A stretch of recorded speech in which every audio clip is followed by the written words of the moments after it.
하나님의 말씀을 봉독합니다. 신약성경 누가복음 1장 26절로 38절 말씀 제가 봉독하겠습니다. 여섯째 달에 천사 가브리엘이 하나님의 보내심을 받아 갈릴리 나사렛이라는 동네에 가서 다윗의 자손 요셉이라 하는 사람과 약혼한 처녀에게 이르니 그 처녀의 이름은 마리아라. 그에게 들어가 이르되 은혜를 받은 자여 평안할지어다. 주께서 너와 함께 하시도다 하니 처녀가 그 말을 듣고 놀라 이런 인사가 어찌함인가 생각하매 천사가 이르되 마리아여 무서워하지 말라. 네가 하나님께 은혜를 입었느니라. 보라 네가 잉태하여 아들을 낳으리니 그 이름을 예수라 하라. 그가 큰 자가 되고 지극히 높으신 이의 아들이라 일컬어질 것이요 주 하나님께서 그 조상 다윗의 왕위를 그에게 주시리니 영원히 야곱의 집을 왕으로 다스리실 것이며 그 나라가 무궁하리라. 마리아가 천사에게 말하되 나는 남자를 알지 못하니 어찌 이 일이 있으리이까. 천사가 대답하여 이르되 성령이 내게 임하시고 지극히 높으신 이의 능력이 너를 덮으시리니 이러므로 낳으실 바 거룩한 이는 하나님의 아들이라 일컬어지리라. 보라 내 친족 엘리사벳도 늙어서 아들을 배었느니라. 본래 임신하지 못한다고 알려진 이가 이미 6달이 되었나니 대저 하나님의 모든 말씀은 능하지 못하심이 없느니라. 마리아가 이르되 주의 여종이오니 말씀대로 내게 이루어지이다 하매 천사가 떠나가니라. 아멘. 이는 하나님의 말씀입니다. 오늘 예배하시는 여러분들을 주님의 이름으로 환영하고 축복합니다. 지난 주간 우리가 계엄 이벤트가 있어서 그 후복 폭풍을 지금 다스리느라고 어제 밤늦게까지 국회가 막 참 큰 혼란을 겪고 있는 게 사실인데 우리 김혜정 원사님 기도하신 것처럼 이때가 우리가 나라와 민족을 위하여서 기도할 때입니다. 그 전에도 기도했어야 되고 앞으로도 기도하겠지만 특별히 더 집중해서 기도해 주시고 교회가 함께 기도할 때 하나님께서 이 역사의 주인 되셨으니 이 역사를 온전한 길로 인도하여 주실 줄로 믿습니다. 지난주에 요셉을 보았고 오늘은 둘째 주 대림절 둘째 주를 맞아서 오늘은 마리아 이야기를 하려고 하는데요. 지난주 마태복음에 나오는 예수님의 족보 이야기를 하면서 제가 분명히 말씀드린 게 아버지가 아들을 낳았다. 아버지가 5 여자의 이름이 나온다. 얼굴이 나온다. 그죠? 엄마에게서 아들을 낳았다. 마지막 마리아는 마리아에게서 예수님이 나셨다라고 했고 그 마리아의 남편 되는 사람이 요셉이다. 이렇게 마태복음은 족보를 정리하고 있습니다. 실제로 모든 생명은 엄마에게서 나죠. 그래서 어떤 사람이 남성 여성 대결을 하는데 이렇게 말하더라고요. 세상은 남자가 움직인다. 그러니까 여자들이 하는 말이 그 남자는 여자가 낳았다. 맞죠? 저도 30년 좀 전에 유럽에서 아이를 낳을 기회가 있었는데 저희 선배들 같이 공부하던 목사님들이 그렇게 말해요. 여기는 분만실에 남편이 들어가는 게 허락된다. 근데 둘로 쫙 갈리더라고요. 한 사람은 제발 들어가지 말라고 갔다가 아주 힘든 경험을 해놓으라고 그렇게 말씀하시고 다른 한 분은요 꼭 들어가라고 그래요. 야, 한국에서도 없는 기회고 이거 한번 해보니까 나는 너무너무 행복했다고 그렇게 말씀하시는데 이 목사가 들어갔을까요? 안 들어갔을까요? 예, 여러분 생각이 갈리시는군요. 그렇게 했습니다. 전 들어갔습니다. 들어가서 아이 다리 붙잡고 아니죠. 아내의 다리를 붙잡고 애가 태어나오는 그 순간을 들여다보고 같이 돕고 했는데 한 여인이 아이를 낳는다는 게 어떤 거라는 것을 현장에 가보면요 그때 알 수 있어요. 우리 어르신들 예전에는 의료 기술도 힘들고 어려울 때라서 그죠? 어떤 때는 집에서 혹은 산파가 아이를 낳는 경우도 있었고 참 도우심 받지 못하고도 하나 둘도 아니고 10씩 낳은 분도 계시고 그래요. 얼마나 힘드셨을까 하는 생각을 하는데 한 생명을 낳는 어머니의 노고가 다 그렇습니다. 그런데 예수님이 마리아에게서 나신 건 분명하지만 역시 출산의 고통은 마리아에게 있었고 출산 때까지 일어나는 모든 일들이 마리아를 통하여서 경험되어지게 되는데 수태, 아이를 갖게 되는 장면부터 마리아는 다른 사람하고 전혀 다르게 기록되어 있습니다. 우리나라에서는 성당 가는 사람과 교회 다니는 사람들 둘을 다른 종교인 것처럼 생각을 하지만 외국 나가보면요, 그게 그거예요. 조금 다르게 믿을 뿐이다, 이런 정도지, 시스템이 다른 정도지 같은 예수님 믿는다고 생각을 하는데, 캐톨릭과 개신교의 가장 큰 나타나는 차이점 중에 하나가 성상 성물 숭배라는 거죠. 성당에 가보면 앞에 마리아 상이 이렇게 있잖아요. 안 가보셨구나. 다른 나라 얘기하듯이 저를 쳐다보셔요. 또 마리아 상을 지나갈 때 캐톨릭 교인들은 그 앞에서 인사를 하기도 하고 그 발에 입을 맞추기도 하고 그 마리아 상을 굉장히 아끼는 것을 보는데, 캐톨릭에는 매일매일 어떤 전통적인 축일들이 있는데 12월 25일 성탄절로 보아서 그때부터 딱 9개월 전인 3월 25일을 오늘 우리가 읽은 본문 수태고지의 날, 그래서 그걸 축일로 지킵니다. 뭐 꼭 나쁜 건 아닌데 제가 보기에는 하나님의 신비를 사람의 경험 속에다 묻어두는 우를 범한다는 생각은 분명히 해요. 그리고 마리아가 나쁜 사람도 아니고 마리아를 통해서 예수님이 나셨다니까요. 그게 얼마나 귀한 사람이에요. 거꾸로 말하면 예수님의 탄생 사건은 마리아를 통해서 이루어졌다고 말해도 과언은 아니에요. 다만 그러면 마리아가 성경에도 없는 이야기, 부활을 해서 승천을 했다 할지? 고맙습니다. 우리가 앞으로 예배 전에 이걸 하면 좋겠어요. 마리아가 부활해서 승천을 했다 할지, 또 마리아에게 일어난 어떤 기적적인 얘기들이 절해져 오는 이야기, 성경에 기록되지 않은 이야기를 우리가 축일이다, 교회 절기다 이렇게 지키는 것은 오버하는 거 아닌가, 그런 생각을 저는 해봅니다. 그러면 과연 마리아를 통하여서 예수님의 성탄이 준비된 것은 어떻게 보아야 될까? 오늘 우리가 읽은 본문에 그 수태고지하는 장면에 적어도 3개 중요한 이야기가 나오는데, 제일 첫 번째는 은혜를 입었다는 거예요. 은혜 입었다, 은혜를 받았다, 은혜를 입었다. 여러분 교회에서 예배 드리고 나가시면서 여러분의 얼굴이 완전히 달라져서 집에 가시는 분이 계세요. 그날 예배 드리면서 은혜 경험한 거죠. 그런데 오늘 본문 28절에 보니까 천사가 나타나가지고 그녀에게 한 말이, 첫 마디가 저거예요. 은혜를 받은 자여 평안할지어다, 주께서 너와 함께 하시도다. 지난주에도 임마누엘 설명드렸잖아요.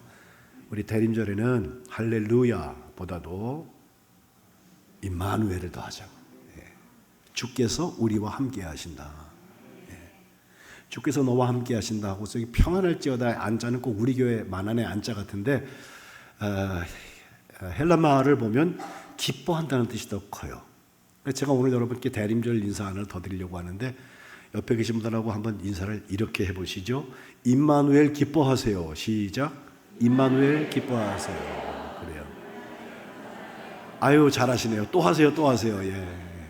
이거 대림절 인사예요. 주께서 너와 함께 하시니 기뻐하라는 거예요.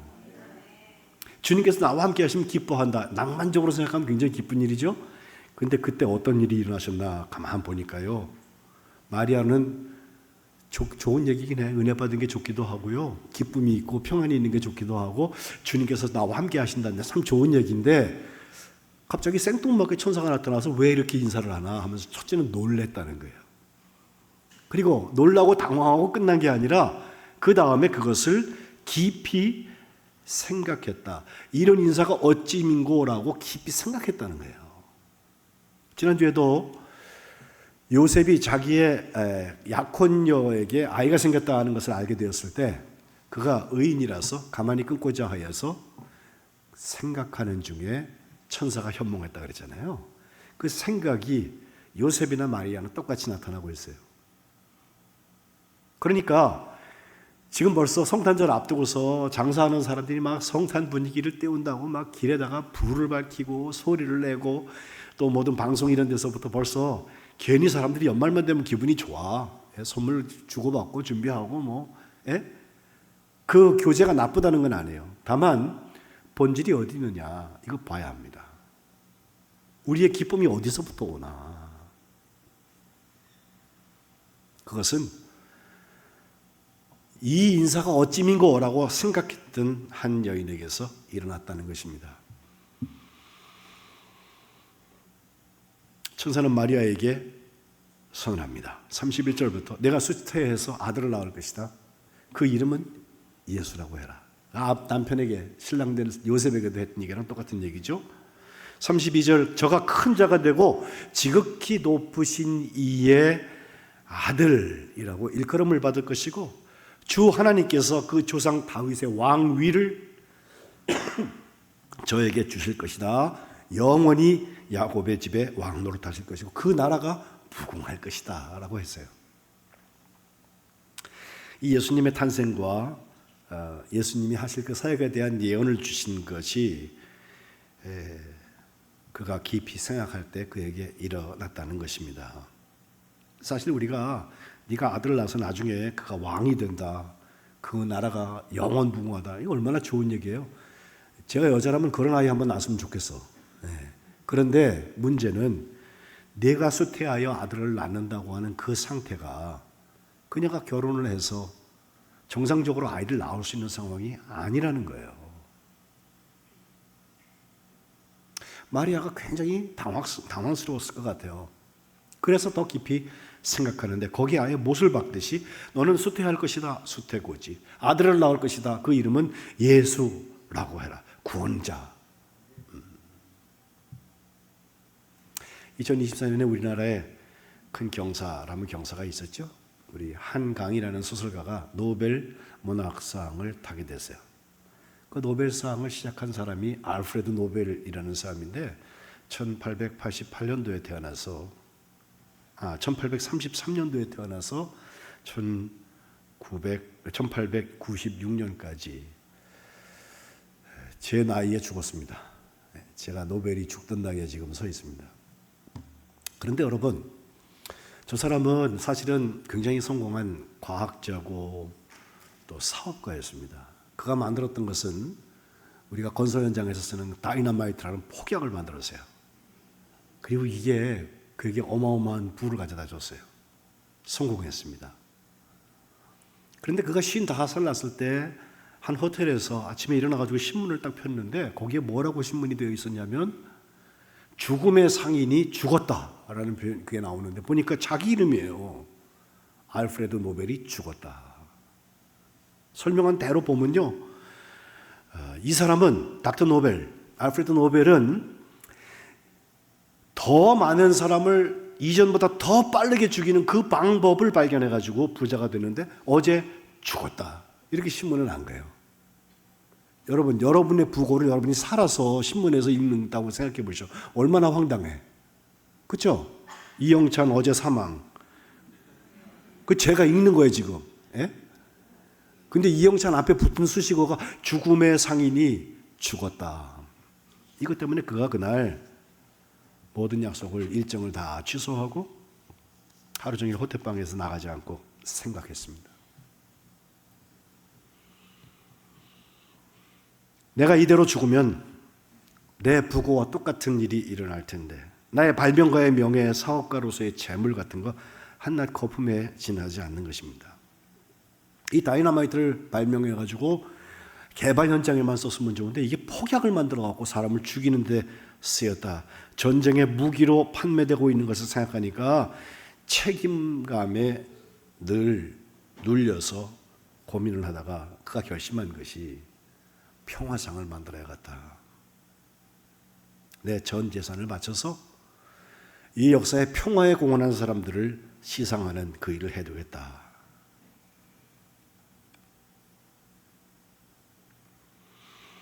(1895년) 61세가 되었는데 파리에 있는 스웨덴 노르웨이 클럽에서 유언에 서명을 하는데 그때 나의 전 재산을 드립니다. 그게 기초자산이 돼서 지금까지 평화상, 물리학상, 또 이번에 노벨 문학상 이런 것들을 시상하고 있습니다. 우리나라에 돌아가신 고 김대중 대통령께서 그 노벨 평화상을 탔죠. 그 해에 막 나라가 막 불꽃놀이를 하고 난리를 했어요. 참 기쁜 일이더라고요. 그리고 나서 그 다음해인 1896년도 12월 10일, 오늘이 8일이죠. 올해로 따지면 그의 죽은 날은 이틀 후인 화요일이에요. 심장마비로 그의 삶을 마감했습니다. 한 사람이 은혜의 생각에 깊이 잠긴다는 게 이렇게 사람을 다르게 해요. 역사를 다르게 해요. 마리아가 정말 황당한 소식을 들었어요. 은혜 받은 자여 기뻐해라, 임마누엘, 주께서 너와 함께 하신다. 여기 인사까지 좋았어요. 이게 무슨 일일까 하고 생각하는데 그때 한 얘기가 네가 수태하여서 아들을 낳는다. 그것 때문에 당황했지만 그 깊은 생각 중에 예수님의 탄생이 준비되고 있다는 거예요. 대림절, 주님의 오심을 기다리고 준비하는 이 시절에 우리가 할 일은 은혜 받은 자의 기쁨과 평강, 임마누엘, 분명히 있지만 그것이 깊은 곱씹는 생각 가운데 있어야 할 것입니다. 우리 만안교회 하나님의 성탄의 역사, 예수님의 성탄의 역사가 나타나기 위하여서 깊이 생각하는 역사가 있으시기를 주님의 이름으로 축복합니다. 두 번째는 이제 마리아가 묻죠. 내가 상해를 알지 못하는데 이 일이 어떻게 내게 있겠습니까? 요셉은 그래도 간접 경험이에요. 내가 저 여자와 동침하지 않았는데 저 여자에게 어떻게 아이가 생겼습니까? 라고 묻는 건데 본인은 어떻겠어요? 본인은. 예? 그때 천사가 한 이야기 35절, 성령이 너에게 임하시고 지극히 높으신 이의 능력이 너를 덮으실 것이다. 네가 낳는 그 아이, 아니 나실 바 거룩한 그분은 하나님의 아들이시다 라고 일컬어질 거다. 여기 성령이 내게 임하신다는 표현이 나와요. 누가복음과 사도행전을 연결해서 보면 같은 누가가 썼을 때 성령의 역사에 대한 얘기가 계속 기록되고 있지만 이것은 예수님이 태어나기 전에 수태고지하는 그 장면에서 마리아에게 이미 일어났습니다. 어찌 이런 일이 있겠습니까? 라고 묻는 그녀에게 한 말씀은 성령이 너에게 임하시면, 지극히 높으신 이의 능력이 너를 덮으시면 이 일이 일어난다는 거예요. 오늘도 우리는 많은 불가능 가운데 있고 특별히 이 기쁜 계절을 기쁘지 못하게 지내는 분들이 계십니다. 여전히 두려움에 눌려있는 분들이 계십니다. 염려와 근심 때문에 어떡하나 하면서 한숨 쉬면서 하늘을 쳐다보고 있는 사람들이 있습니다. 그들에게 주님이 곧 성탄하시기 위하여서 준비하는 이 계절에 우리에게 주신 당겨진 기쁨이 있는데 그것은 성령께서 우리에게 임하실 때 일어나는 것입니다. 성탄의 증거가 기쁨인데 이 기쁨은 세상이 창밖을 보라 해가면서 이렇게 웃겨가면서 하는 그런 재미, 오락과는 전혀 달라요. 조용하고 엄숙하게 우리의 영혼을 압도해오는 무거운 부르심일 수도 있어요. 처녀야, 네가 아이를 낳는다. 황당한 선언이 될 수도 있습니다. 하지만 그 소식은 우리의 영혼에 참된 기쁨과 성령님께서 임하셔서 이루시는 살아있는 증거를 허락해 주시는 것입니다. 오늘 염려와 근심, 분노와 우울 가운데 우리의 삶이 쳇바퀴를 돌고 있는 이유는 무엇입니까? 왜 기쁨이 없습니까? 너무 몰라서도 문제지만 어쩌면 너무 많이 알기 때문에 우리에게 기쁨이 없습니다. 너무 계산하고 따지는 사람에게 기쁨이 없습니다. 속셈이 있어서 엉큼한 사람 기뻐할 줄 모릅니다. 너무 체면을 차리고 수준과 격만 찾는 사람에게 기쁨이 없습니다. 너무 의심하는 사람들 기쁨이 없습니다. 너무 잘난 체하고 있는 사람 한심병에 걸립니다. 너무 욕심이 많은 사람은 만족이 없어서 기쁨이 없습니다. 너무 닫혀진 사람들, 요즘 청년들이 집 밖에 안 나가는 청년들이 수십만이 된다고 하는데 닫혀져 있는 사람들 기쁨이 없습니다. 받는 것만 좋아하는 사람, 받는 데 익숙한 사람들의 기쁨이 없습니다. 성탄이 다가오고 있는데도 나를 우울하게 하는 그 조건들은 다 그대로 있는 것처럼 보일 때 문제를 묵상하는 사람에게 오히려 기쁨이 없습니다. 부르짖어 기도해도 소망의 구름 한 점 뜨지 않는다고, 아픔은 그대로 있다고, 해결이 보이지 않는다고 기쁨이 없습니다. 나의 이웃의 사소한 감정으로 나의 마음속에 이미 갈고리를 품고 있어요. 뒤끝 부리려고, 복수해야지. 기쁨이 없습니다. 한 집안에 한 입을 돕고 사는 부부간에도 별거 아닌 사소한 일 가지고서 여전히 신경전을 하고 있고요. 내 주변에 있는 사람들이 뭘 잘못하나 정죄해야 할 제목들 결점만 찾고 있다가 나중에 자기가 신경쇠약에 걸려요. 기쁨이 없습니다. 제일 쉽게 범하는 것 중에 하나가 비교예요. 누구하고 자꾸 비교해요. 비교하고 나니까 내 수입이 적은 것 같고 내 건강이 더 나쁜 것 같고 그래요. 기쁨이 없습니다. 제가 비교 풀잖아요. 비참해지거나 교만해지거나 비교. 심지어 날씨가 눈이 왔다 춥다 흐렸다 이것 때문에 푹 처져서 눌려있는 나를 봅니다. 기쁨이 없습니다. 이런 모든 상황 속에서 우리가 다시 기쁨을 다시 발견하기 위해서 해드릴 일하는 성령이 너희에게 임하시며. 이건 성령 강림자를 말하는 게 아니에요. 예수님이 태어나기 그걸 알려주는 천사의 장면에서도 어떻게 내게 이 일이 있겠습니까? 라고 질문하는 그 마리아에게 성령께서 하신 말씀, 천사께서 하신 말씀, 성령이 내게 임하시면 지극히 높으신 이의 능력이 너를 덮으시면.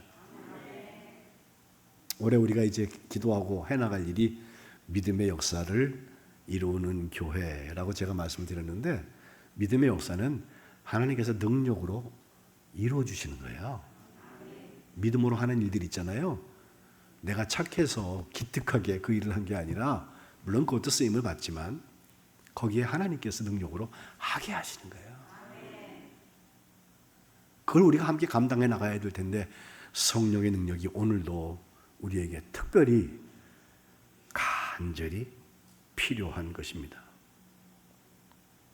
제가 반문하고 싶어요. 기도 제목이 하는 대로 다 응답이 되고, 내가 사는 곳에 이웃들이 어마어마한 사람들이 같이 살아서 내가 수준이 있어 보이고, 나의 배우자 어느 날 갑자기 천사를 만났는지 마음에 쏙 드는 이상형이 되어서 변해져 있고, 내가 통장을 열어보니까 누구에게 보여줘도 부끄럽지 않을 만큼 많은 잔액이 남아있고, 날씨가 매일 좋고 컨디션이 좋게끔 매일 스포츠와 몸 관리할 수 있고, 무엇보다도 좋은 소식, 내년도에 나의 월급이 2배로 올랐다. 이렇게 좋은 일이 어디 있어요, 그죠? 더 이상 바랄 것이 없어집니까? 욕심스러운 소원이 다 이루어져도 우리의 기쁨이 억지로 찾아오지 않습니다. 특별히 다른 사람을 기쁘게 해주는 기쁨, 이것은 나의 욕심에서부터 시작되지 않습니다.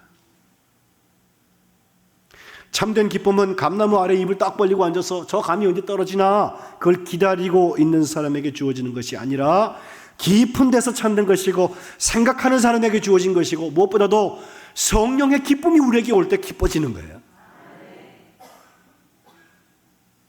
주님의 탄생은 그런 곳에 탄생하세요. 성령께서 공감하게 하시는 그 자리가 기쁨의 성탄의 자리가 될 것입니다. 저는 우리 만안교회가 성령이 충만하여서 마리아에게 일어났던 그 성탄의 역사처럼 올해 성탄의 기쁨을 누리시기를 주님의 이름으로 축복합니다. 마지막 세 번째는 마리아의 대답 38절에서 봅니다. 천사가 한 말 있죠. 대저 하나님의 말씀이 능치 못함이 없다. 그러면서 예를 들어줬어요. 엘리사벳 봐. 내 먼 친척인데 나이가 많아서 아이를 못 낳게 되었는데 지금 임신하고서 6개월이나 됐잖아. 그렇게 얘기하거든요. 아이를 못 낳는다는 사람이 아이를 낳는 거에 대해서 네가 거부감 또 의문 품을 거 없다는 이야기를 해주고 있는데, 하나님께 불가능함이 없다는 그 말씀을 듣고 38절 마리아가 대답하는 것, 주의 여종입니다. 말씀대로 내게 이루어지이다. 지난주에 요셉은 뭐라고 그랬어요? 천사의 분부대로 아내 데리고 오는 거 두려워하지 않았고요. 나중에 아이를 낳은 다음에 이름을 예수라고 했다니까요. 마리아도 마찬가지예요. 내가 주의 여종입니다. 내가 주의 남자종입니다. 말씀대로 제게 이루어지겠습니다라고 간절히 순종의 결단을 하고 있는 그 자리. 천사는 그 다음에 떠나갑니다. 마리아가 그 다음에 뭘 했나 보니까 바로 그 엘리사벳이라는 자기의 먼 친척을 찾아가요. 저 산에 살았는데 거기도 아마 가정교회 같은 일이 있었던 것 같아요. 가보니까요, 이 6개월이나 먼저 임신한 엘리사벳이라는 여자와 지금 수태한 이 마리아가 같이 가서 만나게 될 때 성령의 교통이 있어가지고 뱃속에 있는 아이들 가운데 아마 감동이었던 것 같아요. 그 애기 엄마들이요, 그냥 태몽만 꾸고 뭐 이상한 거 풀려고 애쓰는 게 아니야. 성령 충만하면요, 이런 교제들이 일어나요. 예? 그 나이로 보아도 저 위고 집안에도 위식구인 엘리사벳이 바로 지금 오고 있는 그 마리아를 향해서 하는 말이 이겁니다. 내가 당신의 문안 인사를 들었을 때 내 태 속에 있는 아이가 기뻐서 막 뛰노는데 주께서 하신 말씀이 이루어지는 줄로 믿는 여자가 행복한 것입니다. 45절 넘어가 보세요. 예, 주께서 하신 말씀이 반드시 이루어진다고 믿는 그 여자에게 복이 있다고 그랬거든요. 지금 마리아가 뭐라고 그랬어요? 말씀대로 내게 이루어지이다 라고 천사에게 고백을 하고 결심을 말씀드렸는데, 그것을 저 떨어져 있는 들은 적이 없는 그 친척이 성령의 교제로 아이들이 교통을 하게 되니까 나중에 그 아이가 세례 요한이 되잖아요. 세례 요한의 엄마가 그걸 보고서 꼭 들은 것처럼 하는 말, 주께서 하신 말씀이 반드시 이루어지겠다고 믿는 그 여자에게 복이 있다는 거예요. 이거 믿어지는 일은 쉬운 일은 아닐 거예요.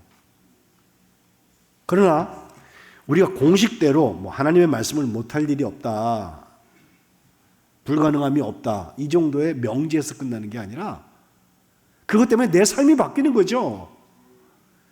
내게 성탄하시는 거죠, 예수님께서. 남들한테 성탄 다 했는데 남한테만 성탄 안 하면 그 의미 없어요. 좋아하지 마세요. 주의 말씀대로 내게 이루어지이다라고 하는 순종을 드렸을 때 천사의 분부대로 했던 요셉에게 일어난 일처럼 마리아에게도, 그리고 우리에게도 주님의 말씀의 역사가 성탄으로 나타나게 될 것입니다. 오늘이 12월 둘째 주일인데 한국 교회가 12월 둘째 주일은 성서주일이라고 지켜와요. 성서주일이라는 게 우리에게 성경을 주신 하나님께 감사하는 거거든요. 그리고 한국 대한성서공회가요, 지금 어느 나라 성경 많이 찍어서 보냅니다. 그래서 뭐 예전에는 성서주일에는 성서주일 헌금을 따로 해서 보내기도 하고 그랬는데 요즘은 그거 잘 안 합니다만은, 저는 이 대림절 두 번째 주일에 성서주일이 있다는 걸 늘 감사해요. 이유는 마틴 루터가 우리 예수님은 성경이라는 구유 위에다 놓이셨다라고 설명한 일이 있어요. 성경은 예수님이 그 위에 놓이신 구유입니다 라고 말한 일이 있어요. 실제로 여러분 성경을 자꾸 읽어보시고 묵상하면요, 구약에 있는 이야기가 예수님에게서 나타나고 예수님에게서 이루어진 그 일들이 그 제자들이나 뒤에 교회를 통해서 계속 이루어지다가 마지막에 다시 재림하실 예수님, 요한계시록 거기에 나타나고서 끝나는 것을 볼 수 있어요.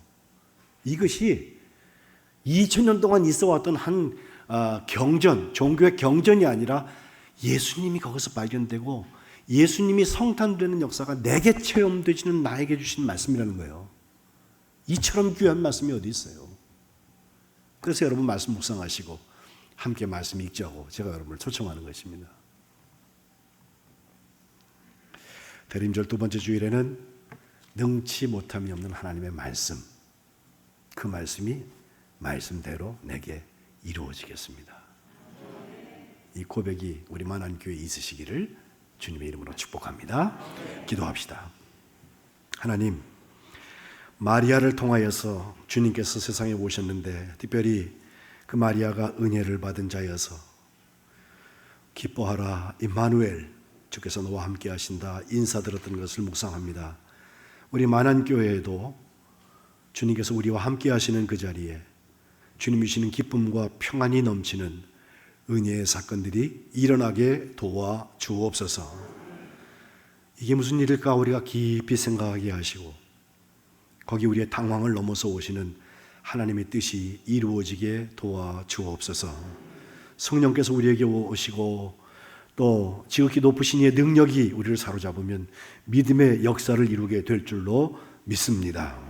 하나님, 저희 가운데 주의 말씀, 능치 못할 일이 없는 그 말씀대로 이루어지게 도와 주옵소서. 성탄하시는 주님이 우리 가운데 오셔서 한 심령 한 심령을 구원하시고 하나님 나라의 백성으로 변화시켜 주옵소서. 예수 그리스도의 이름으로 간절히 기도합니다.